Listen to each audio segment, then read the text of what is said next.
Hey friends, if you encounter the error, there is a system repair pending which requires reboot to complete, then please watch this video. I will guide you through the resolutions.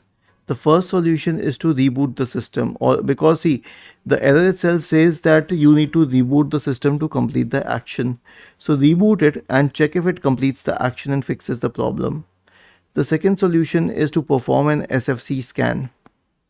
Search for command prompt in the Windows search bar and click on Run as Administrator.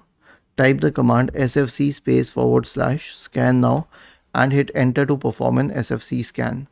The last solution is a DISM scan with revert pending actions as the suffix. So I will share this command in the description section of the video. Simply copy it, search for command prompt in the Windows search bar and click on Run as Administrator. Paste it here and hit enter. This will do the job for you. Was this helpful? If yes, then please subscribe to the channel. If not, then let us know in the comment section of the video on how we could help you further. Thank you for watching this video and have a nice day.